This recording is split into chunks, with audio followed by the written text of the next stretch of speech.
You will not believe what happens to the girl at the end. Make sure to like and subscribe so we can continue writing stories like this one. I would love to hear your thoughts in the comments below. Evelyn lived in a grand house, bigger than most folks could even imagine. It sat on a hill overlooking endless fields of grazing cattle, all belonging to her father, Baron Sterling.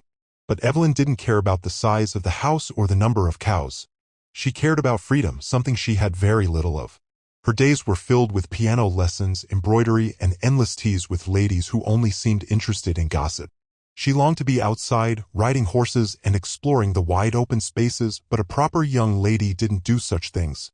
What Evelyn hated most was the arrival of Clawtooth Clyde. Clyde was a rancher from a neighboring territory, known for his ruthless business dealings and even more ruthless smile. He was old enough to be her father, with a face scarred from too much sun and a greedy glint in his eyes. Baron Sterling had decided that Evelyn would marry Clyde, uniting their land and power. No one asked Evelyn what she thought. "He's a fine man, Evelyn," her father would boom, his voice echoing through the enormous dining room. "He'll provide for you. You'll want for nothing." But Evelyn did want something. She wanted love, not a business arrangement. She wanted respect, not ownership. She wanted a life of her own choosing, not one dictated by her father and a man she couldn't stand. Clyde would visit, bringing gifts of expensive jewels and silks. Evelyn would politely thank him, hiding her disgust. She knew he saw her as nothing more than property, a valuable asset to be acquired. During these visits, she would stare out the window, past the perfectly manicured gardens, and dream of escaping to the horizon. She imagined a life where she could wear simple clothes, work with her hands, and breathe the fresh air without the weight of expectations. That life seemed impossible, a faraway dream, until she decided to make it real. The thought of marrying Clyde was a heavy stone in her stomach, growing larger each day until she knew she had to act or be crushed under its weight. Her only choice was to flee. The night of her escape was moonless, perfect for disappearing. Evelyn carefully packed a small bag with practical clothes, sturdy trousers, and a simple calico shirt she'd secretly acquired from the housekeeper. She left behind the silk gowns and sparkling jewels, trading them for the anonymity she craved. She took a small amount of money, enough to get her started, but not so much that it would be missed immediately. Slipping out of her room was the hardest part. The house was quiet, but she knew the servants were always around. She crept down the grand staircase, holding her breath with each creak of the wood. Reaching the back door, she paused, a wave of sadness washing over her. She was leaving behind everything she had ever known, but the thought of Clyde's grasping hands propelled her forward. Outside, the cool night air filled her lungs. She headed for the stables, where she had secretly arranged for a gentle mare to be saddled and ready. The stable boy, a kind young man named Thomas, was waiting. He knew of her unhappiness and had agreed to help, asking nothing in return. "Be safe, Miss Evelyn," he whispered, handing her the reins. "And may you find the happiness you deserve." Evelyn mounted the mare and rode away from the house, not daring to look back. She followed a barely visible trail that led west, towards the setting sun.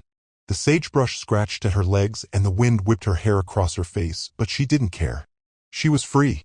As she rode, she thought about what lay ahead. She had no plan, no destination, only the burning desire to escape Clyde's clutches and find a place where she could be herself. She knew the journey would be long and difficult, but she was determined to face whatever challenges came her way. The vast, open landscape stretched before her, a blank canvas on which she could paint her own future. She was no longer the cattle baron's daughter, she was just Evelyn, a woman seeking her own destiny. The stars above seemed to twinkle a little brighter, as if cheering her on.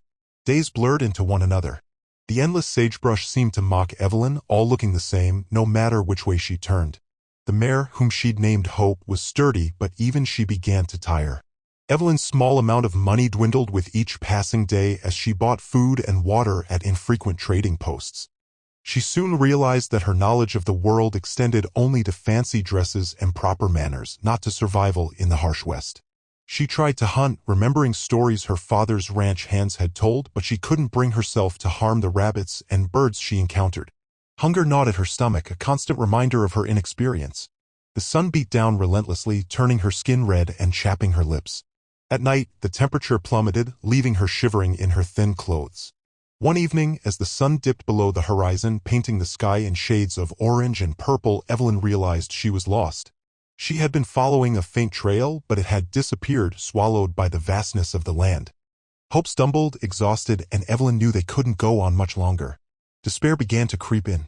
She imagined Clyde, his cruel smile widening as he dragged her back to the life she so desperately wanted to escape.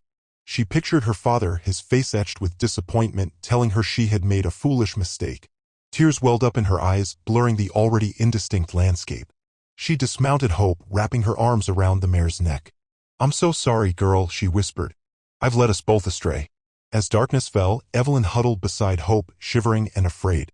The sounds of the night, the rustling of unseen creatures, the howl of a distant coyote, amplified her fear.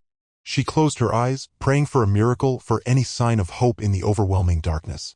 She didn't know if she could survive another day alone in the wilderness. The cattle baron's daughter, once so confident and defiant, was now just a lost and weary girl clinging to the hope that somehow things would get better. The first rays of dawn found Evelyn and Hope still huddled together, weak and shivering. Evelyn knew she had to find help soon or they wouldn't survive. She scanned the horizon, her eyes searching for any sign of civilization. Just when her hope was about to fade completely, she saw it, a thin wisp of smoke rising in the distance. Gathering the last of her strength, she helped Hope to her feet and started walking towards the smoke. It was a long and arduous trek, but the promise of help kept her going. As they drew closer, she could make out a small farm nestled in a valley. A humble wooden house, a barn, and a few fields of crops were all that comprised it. As they approached the farm, a man emerged from the barn. He was tall and lean, with kind eyes and a weathered face. He wore simple overalls and a straw hat, and he carried a bucket in his hand. This was Amos. He stopped when he saw Evelyn and Hope, his brow furrowing in concern. "Well now, you look like you've seen better days," he said, his voice gentle. "Are you all right, son?" Evelyn, disguised in her plain clothes, realized that Amos had mistaken her for a young man. She hesitated for a moment, then decided to play along. It was her best chance for help. I'm all right, sir," she said, trying to deepen her voice. "Just a little lost and tired. My horse and I have been traveling for days, looking for work." Amos studied her for a moment, his eyes filled with compassion. "Lost, are you? Well, you've come to the right place. I could use an extra hand around the farm. Name's Amos. What's yours?" "It's Evan," she replied, quickly inventing a name. "All right, Evan," Amos said with a smile. "Welcome to my little patch of heaven. Let's get you and your horse some food and rest. You can tell me your story later." Evelyn felt a wave of relief wash over her. She had found a safe haven, at least for now. She followed Amos towards the house, grateful for his kindness and the promise of food and shelter. The cattle baron's daughter was gone, replaced by Evan, a trail-weary hand seeking work on a humble farm. Her new life was beginning. The next morning, Evelyn, still calling herself Evan, woke up in a small but clean room in Amos's house. Her muscles ached, but she felt a sense of peace she hadn't experienced in years. After a simple breakfast of porridge and milk, Amos showed her around the farm, explaining the daily tasks. "Right now, we're mostly weeding and watering," he said, pointing to the rows of corn and beans. "Harvest time is still a few weeks away. And then there's the chickens to feed, the barn to clean, and always something to fix." Evelyn's heart sank a little. She had never done anything like this before. Her hands, used to holding embroidery needles and teacups, were soft and uncalloused. But she was determined to learn. Her first attempt at weeding was a disaster. She couldn't tell the difference between the weeds and the vegetable plants, and she accidentally pulled up several young beanstalks. Amos chuckled, but he patiently showed her the difference, explaining how to identify the unwanted plants by their leaves and roots. Feeding the chickens was equally challenging. The birds pecked at her hands, and she spilled the feed everywhere.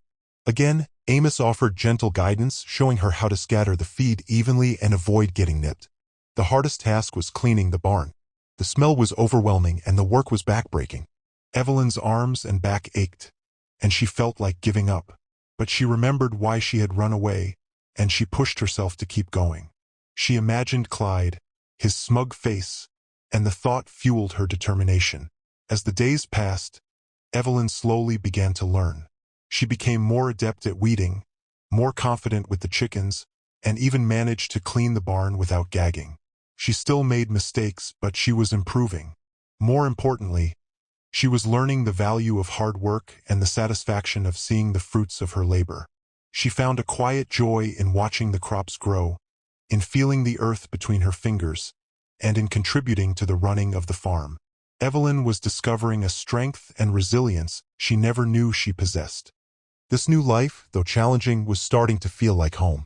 Evenings on Amos's farm were a welcome respite from the day's labor. After supper, which was usually a hearty stew or fried potatoes, Amos and Evelyn would sit on the porch watching the sun set over the fields. Amos would tell stories about his life, about the challenges of farming, and about the importance of community. Evelyn, in turn, would share carefully crafted tales of her past, leaving out any mention of her true identity or her wealthy upbringing. She spoke of a simple life, working on a small family farm that had been ravaged by drought. One evening, as they sat on the porch, a stray dog wandered onto the farm. It was thin and scruffy, with matted fur and ribs showing through its skin.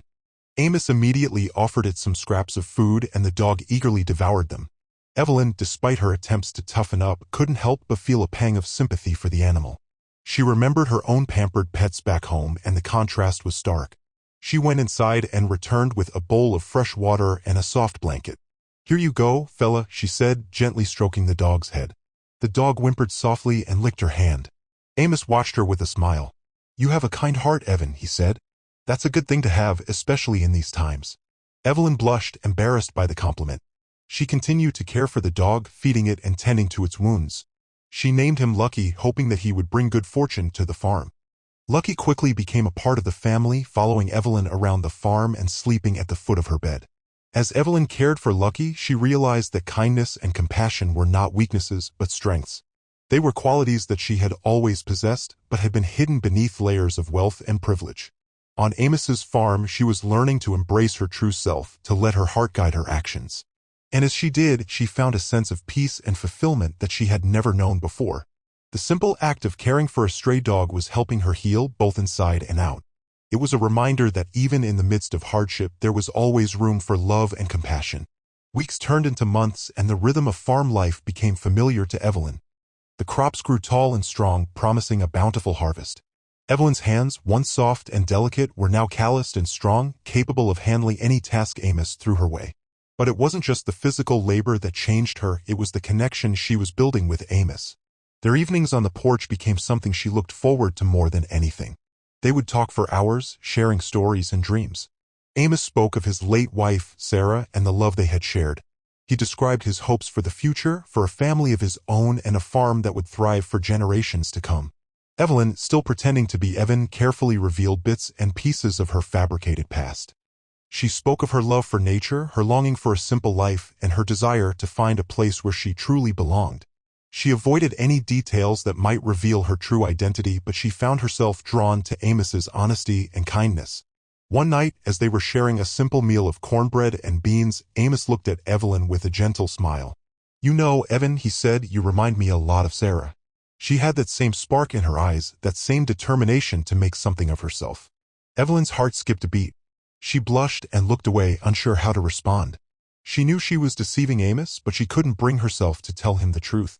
She was afraid that if he knew who she really was, he would reject her.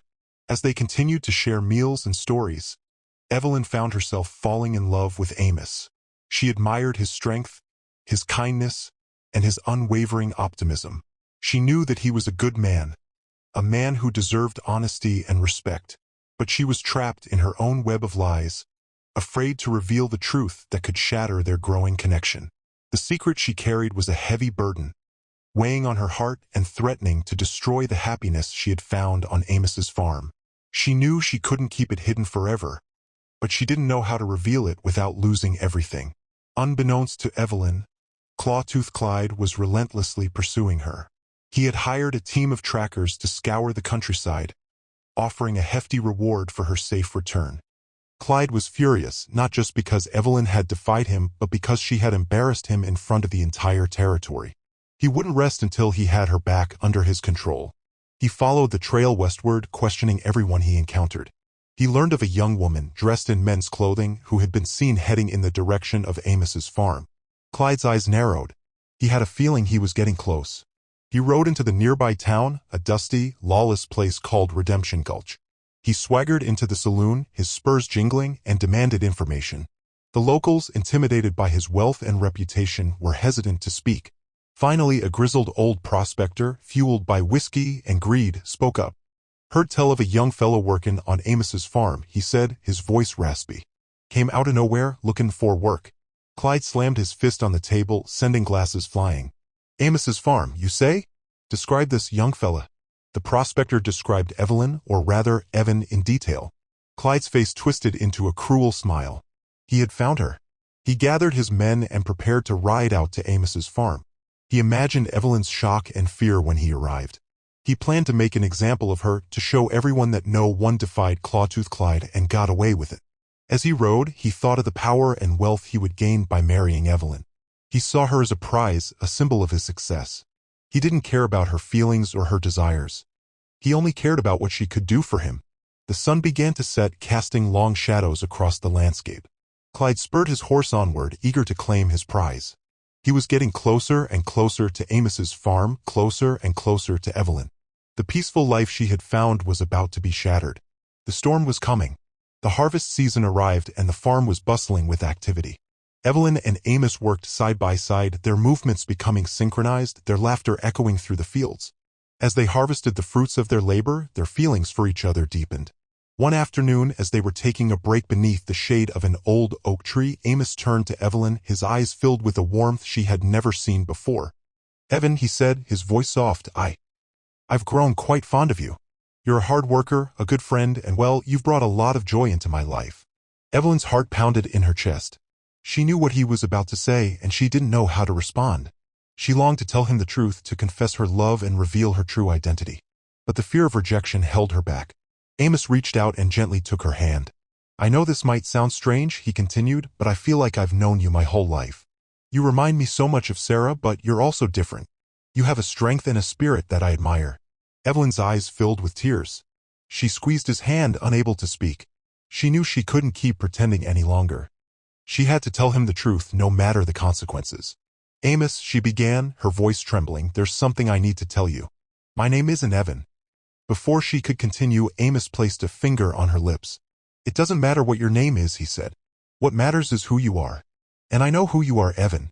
You're a good person with a kind heart. And that's all that matters to me."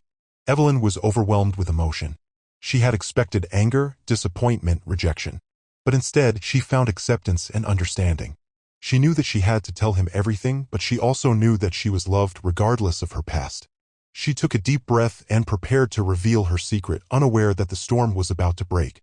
The sound of approaching horses shattered the peaceful afternoon, announcing the arrival of Clawtooth Clyde and his men. The moment of truth had arrived, and Evelyn's life was about to change forever. The pounding of hooves grew louder, and a cloud of dust billowed in the distance. Evelyn knew it was Clyde. Taking a deep breath, she steeled herself and began to speak, her voice clear and strong. "Amos," she said, "my name isn't Evan. It's Evelyn Sterling. My father is Baron Sterling, and I ran away to avoid marrying Clawtooth Clyde." Amos's eyes widened in surprise, but he didn't interrupt. He listened intently as Evelyn poured out her story, describing her unhappy life, her arranged marriage, and her desperate escape.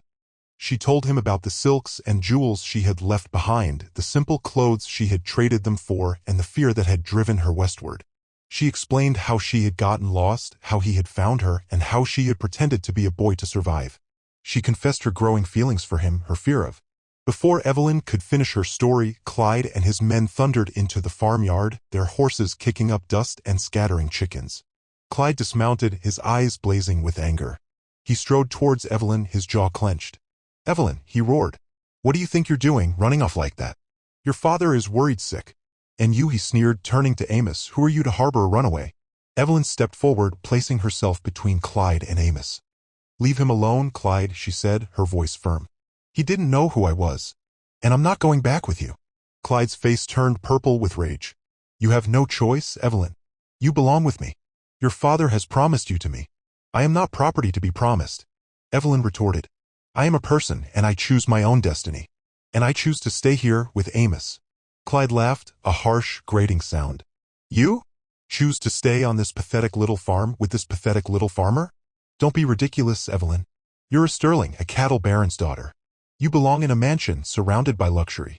"Luxury means nothing to me," Evelyn replied. "I've learned more about life here, on this farm, than I ever did in that mansion. And I've found something here that I never had before, love." She turned to Amos, taking his hand. "I love you, Amos," she said, her voice filled with emotion. "More than anything in the world." Amos squeezed her hand, his eyes shining with love and determination. He stepped forward, standing shoulder to shoulder with Evelyn. He may have been a simple farmer, but he was ready to defend the woman he loved. Evelyn is right, Clyde, he said, his voice calm but firm. She doesn't belong to you or her father. She's free to choose her own life. And she has chosen to stay here with me.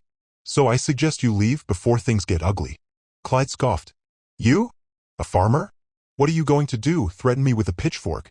Amos didn't respond. He simply stood his ground, his eyes fixed on Clyde's. The tension in the air was thick enough to cut with a knife. The peaceful farm had become a battleground, and Evelyn's future hung in the balance. Clyde's men shifted uneasily, sensing the escalating tension. Amos, though smaller and less imposing than Clyde, stood his ground, his eyes unwavering. He knew he was outmatched, but he couldn't back down. Evelyn's happiness, her freedom, depended on him. You may be a wealthy man, Clyde, Amos said, his voice steady, but you don't have what Evelyn wants.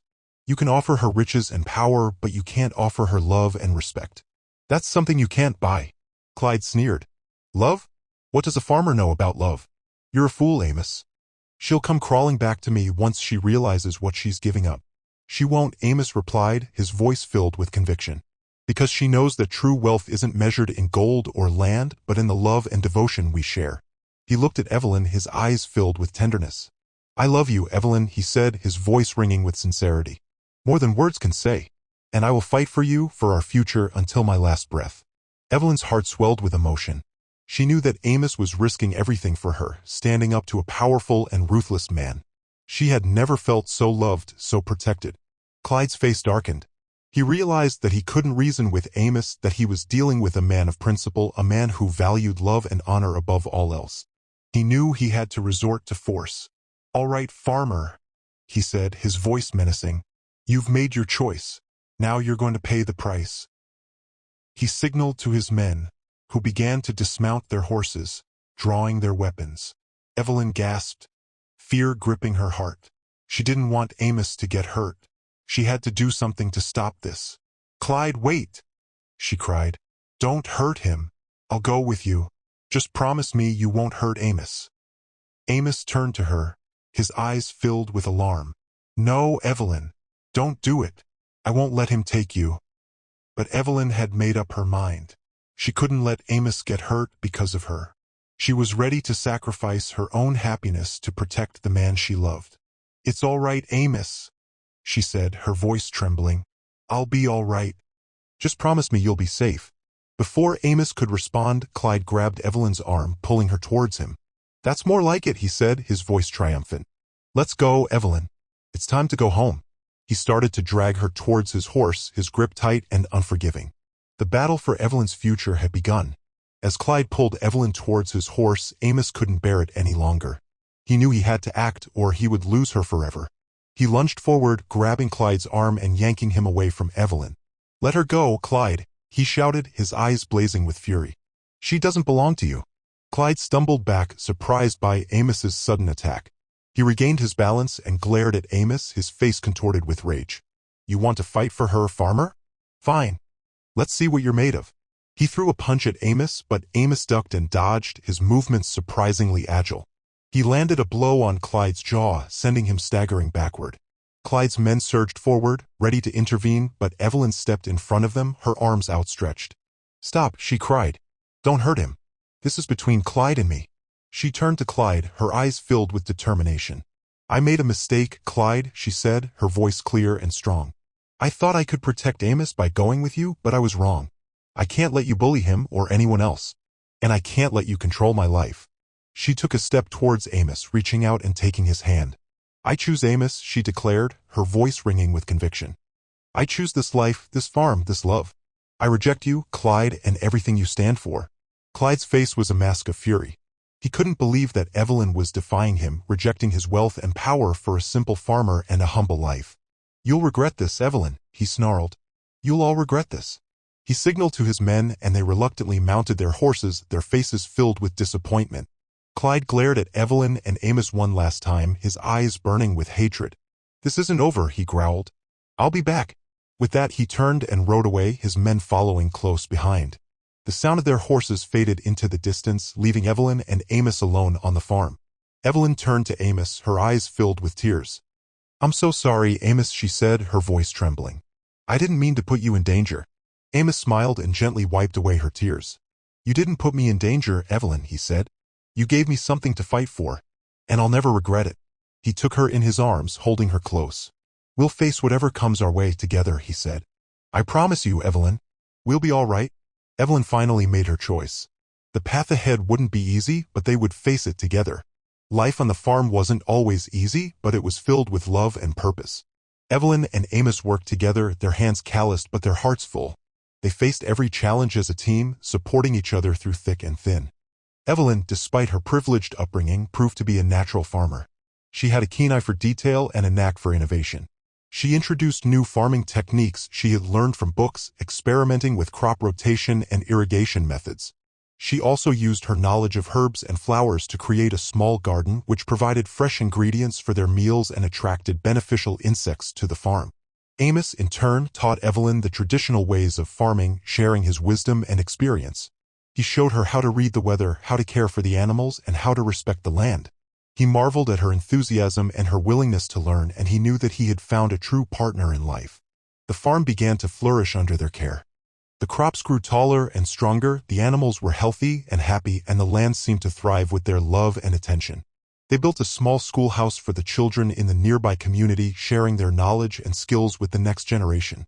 Word of their success spread throughout the territory. People admired their hard work, their kindness, and their unwavering commitment to each other. Even Baron Sterling, Evelyn's father, heard about her new life. He was initially angry and disappointed, but as he learned more about her happiness and her accomplishments, his heart began to soften. One day he arrived at the farm unannounced. Evelyn was surprised to see him, but she welcomed him with open arms. He saw the love and happiness in her eyes, and he knew that she had made the right choice. He apologized for trying to force her into a marriage she didn't want, and he gave her his blessing to marry Amos. Evelyn and Amos were overjoyed. They planned a simple wedding, inviting their friends and neighbors to celebrate their love. As they stood before the preacher, exchanging vows, they knew that they had found true happiness, not in wealth or power, but in the simple act of loving and being loved. The cattle baron's daughter had found her true wealth, not in silks and jewels, but in the love of a poor farmer and the beauty of a life lived in harmony with nature. And as they looked to the future, they knew that whatever challenges came their way, they would face them together, hand in hand, their hearts filled with love and hope. Their new beginning was complete.